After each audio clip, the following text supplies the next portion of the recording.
Bentar, ada HP satunya untuk rekam suara. Iya. Khawatirnya suaranya kurang terdengar.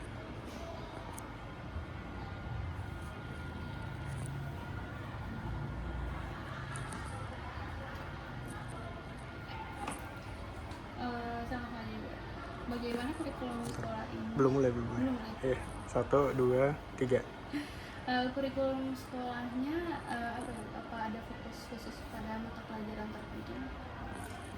Untuk kurikulum kita di sini tahun ajaran 2024-2025 kebetulan kelas 12 masih pakai kurikulum 2013. Untuk kelas 10 dan 11 kita sudah pakai kurikulum merdeka. Untuk lebih berat ke mata pelajaran tertentu enggak sih ya, jadi semuanya struktur kurikulum sesuai dengan yang ditetapkan sama pemerintah aja, jadi tidak memberatkan kepada mata pelajaran tertentu. Semuanya yang memang ditetapkan oleh pemerintah untuk dipelajari kita pelajari semuanya, jadi ya biasa aja sih, adil aja. Terus kemudian pendekatan pengajarannya inovatif atau tradisional? Jadi tradisional yang kayak guru menerangkan gitu kan, terus atau inovatif yang base learningnya praktek? Iya, gitu. memang kalau seperti itu tergantung gurunya masing-masing. Kalau kita selalu biasanya setiap awal tahun suka selalu ada pelatihan. Kemarin juga terakhir ada pelatihan, bukan kemarin, ini di sekolah tuh yang namanya istilahnya kombel ya, komunitas belajar kan di kurikulum merdeka tuh.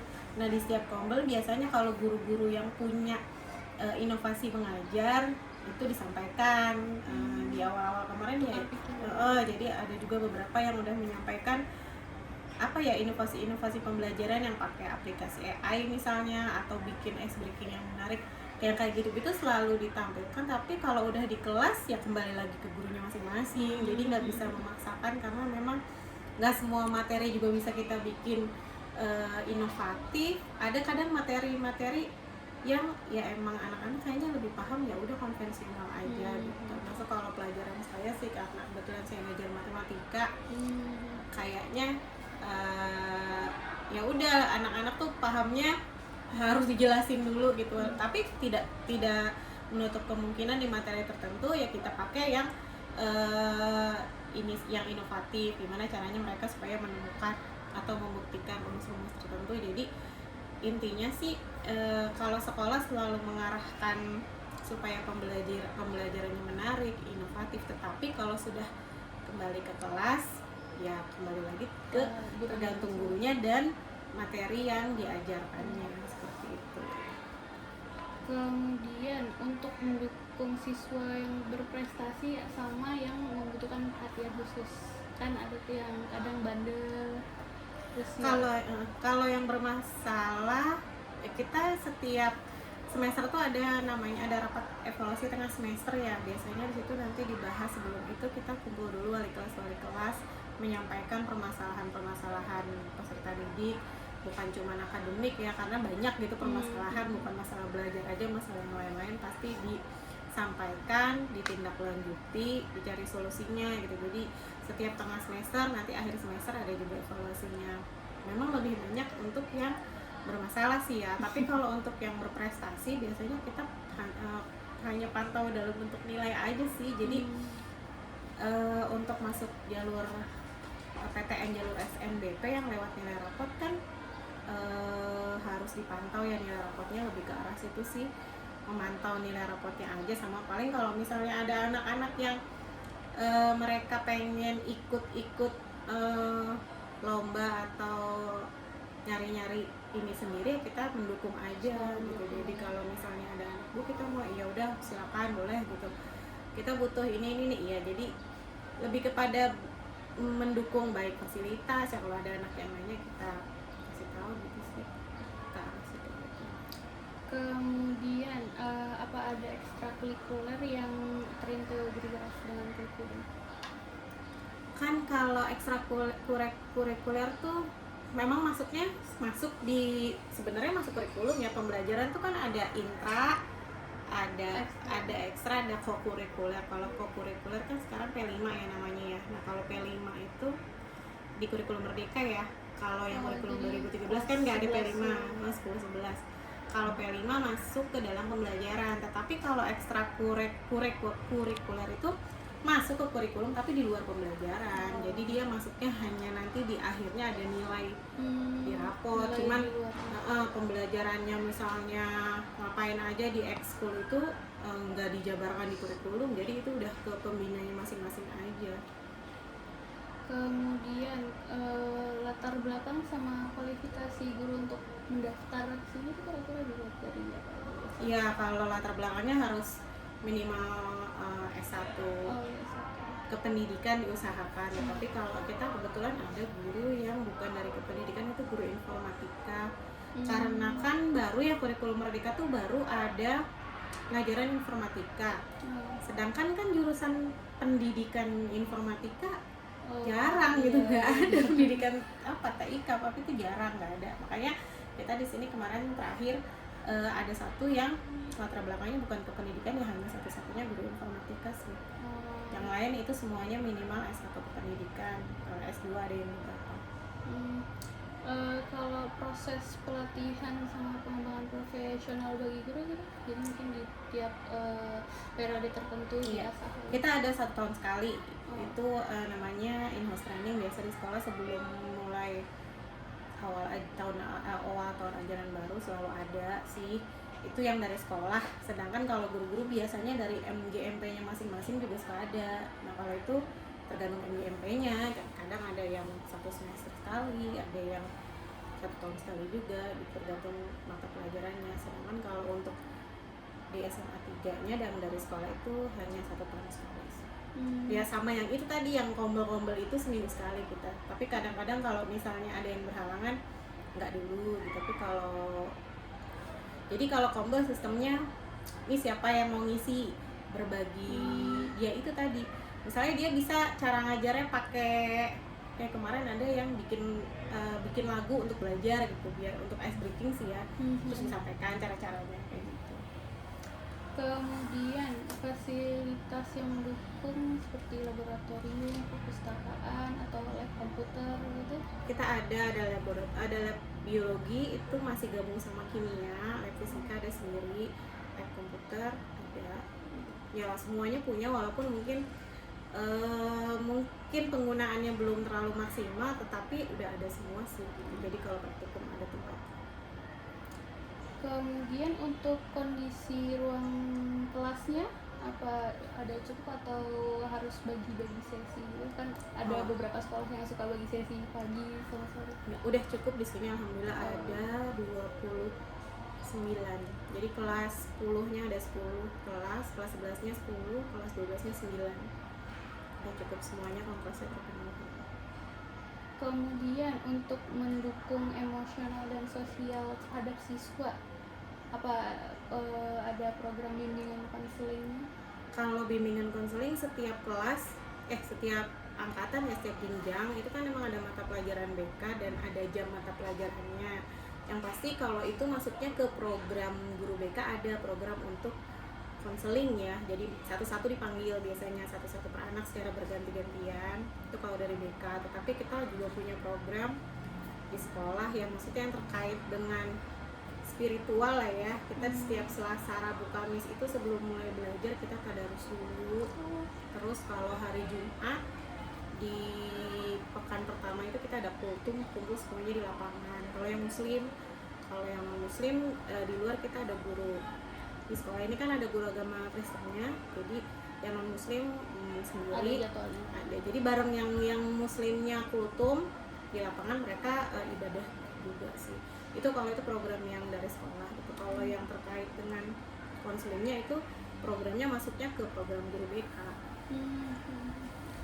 Kalau program khusus yang ngajarin kayak tanggung jawab, kejujuran, kerjasama gitu yang kalau itu kan sebenarnya masuk ke pelajaran BK juga, mungkin ya. Setiap guru juga pasti di dalam kelas dan wali kelas apalagi juga mengajarkan itu. Tapi kita ada program di kelas 10 namanya pendidikan karakter dan kepramukaan sebenarnya, tetapi ya di situ tujuannya mungkin karena kelas 10 kan baru nih, dari SMP yang masih banyak jiwa anak-anaknya lah, dibawa ke SMA supaya lebih disiplin, tanggung jawab, lebih ke arah situ sih pengennya gitu. Makanya namanya programnya pendidikan karakter gitu. Dan memang digabung karena dulu kan kalau kurikulum 2013 tuh pramuka wajib ya, walaupun kalau sekarang di kurikulum Merdeka tuh pramuka udah nggak wajib. Tapi kita tetap pakai program itu walaupun sekarang udah former ya semuanya kelas 10 11 tapi tetap pakai program itu, namanya tetap pendidikan karakter sih, karena memang karakternya yang Udah lebih utama dari dibentuk gitu. ketentuan sekolahnya. Iya, jadi memang program 1 tahun sekali untuk kelas 10. Sedangkan kalau itu kan khusus untuk kelas 10. Kalau yang lebih ini biasanya yang lebih khusus tuh biasanya LDKS untuk anak OSIS kan, kepemimpinan ya.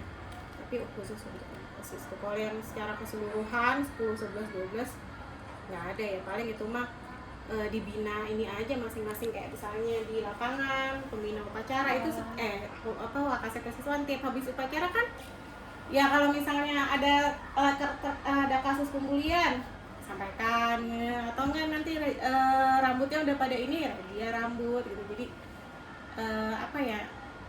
nggak rutin tapi pasti ada sih yang seperti itu. Kemudian tingkat keberhasilan siswa mencapai standar akademik. Tahun kemarin ini kita kayaknya kalau yang PTN itu sekitar 100 dari 300-an ya, 30% itu yang masuk PTN. Sisanya jalurnya campur, pokoknya campur, mau yang SNBP, SNBT, Mandiri itu sekitar 30%. Ya berarti sisanya swasta sama memang masih banyak di sini yang kerja. Jadi lulusan SMA 3 itu masih banyak yang tujuannya nggak kuliah atau ada yang gap year dulu gitu. Jadi emang pengen kerja dulu. Di sini masih banyak kan. Saya juga gap year Jadinya karena memang lingkungannya masih banyak yang di sini rata-ratanya ekonominya bukan menengah ke atas ya, tapi ya ada yang ini, tapi hampir banyak juga yang menengah ke bawah tuh banyak. Jadi banyak yang tujuannya habis lulus SMA tuh bukan kuliah tapi pengennya kerja nyari duit dulu Bu, nanti habis itu kalau udah bisa nabung sendiri baru kerja. Jadi masih banyak, makanya ya paling sepertiganya yang PTN ya, mungkin kalau digabung sama yang swasta ya anggaplah gak pernah ngitungin sih ya, kalau yang kerja sama swasta ya mungkin bisa sepertiganya lah itu, misalnya sepertiganya yang PTN, sepertiga PTS, dan sepertiganya kerja. Bisa jadi sih seperti itu ini presentasi. Kemudian kalau membina hubungan antar sekolah sama orang tua wali murid, seberapa sering komunikasi antara keduanya? Biasanya kalau di awal tahun kita kan ada rapat awal tahun ya untuk orang tua sama komite, tapi itu kita menyampaikan juga program-program sekolah. Kemarin juga udah pelaksana untuk kelas 10, 12, jadi sekolah menyampaikan program-programnya apa saja sih, mohon orang tua mendukung. Selain itu juga paling ketemu sama orang tua, sama wali kelas ya. Kalau sama wali kelas jelas lebih intens gitu, jadi permasalahan masing-masing siswa lebih kepada ke wali kelas. Itu ya biasanya 1 semester 2 kali dipanggilnya kan, pada saat pengambilan rapot PTS sama rapot akhir semester. Kemudian ada platform khusus kan yang buat orang tua walinya akses gitu mungkin? Nggak ada, belum ada. Oh, jadi langsung komunikasi face to face aja. Langsung aja. Iya. Paling lewat WA ya, belum ada kalau platform. Kemudian terakhir, tantangan terbesar yang dihadapi guru untuk mencapai kualitas pendidikan yang baik itu apa? Tantangan terbesar di sini sekarang adalah memperbaiki adab, akhlak anak-anak ya. Walaupun di sekolah kita luar biasa gitu, pembina mereka istilahnya di sekolah mah pakai jilbab aja, kalau nggak pakai ciput diomelin kan. Tapi ternyata gitu, di luaran kita nggak tahu dia gimana. Terus di sekolah kita kalau ada cewek cowok deket-deketan kita sampai segitunya ngelarang kan, gimana? Ternyata di luaran di sekolah kalau ada yang ketahuan ngerokok kita hukum sampai sedemikian rupa. Ternyata di luaran sama orang tuanya dibolehin. Jadi tantangan terbesarnya adalah apa ya, kurang dukungan dari, walaupun kita memang selalu, makanya kemarin orang tua tuh dipanggil bahwa kita tuh di sekolah sedemikian ini loh perhatiannya kan, tapi kadang suka salah tanggap dari orang tua. Ya contohnya kasus yang tadi pacaran terlalu berdekatan, kita tegur, malah orang tuanya saya udah tahu bu sama saya ngerokok, sama saya boleh, bu kan jadi gimana ini, jadi Orang tuanya aja yang boleh. orang tuanya aja boleh. Jadi sepertinya bukan hanya siswanya yang butuh dididik, orang tuanya mungkin juga butuh parenting. Nah itu di sini kita yang belum gitu, jadi belum pernah mengadakan kegiatan parenting untuk orang tua gitu. Gimana sih seharusnya pergaulan anak-anak sekarang tuh gimana caranya, jadi nggak bisa cuma di satu sisi sekolah aja. Di sekolah sebegitu ketatnya, ternyata di luaran mereka bebas gitu. Jadi kayak yo memang tidak ada yang percuma, tapi itu aja sih tantangannya Mungkin sekarang udah itu maksimal seperti ya. Mungkin itu aja sih Bu, terima kasih sebelumnya Iya, udah sama-sama. berkenan di wawancara. Mungkin- namanya belum tahu ya. Oh iya Pak, udah Ibu siapa? Ibu Vera. Ibu Vera, ngajar matematika. Iya, tadi. ngajar matematika di sini sebagai lokasi kurikulum. Ada lagi? Udah. Udah sih Bu.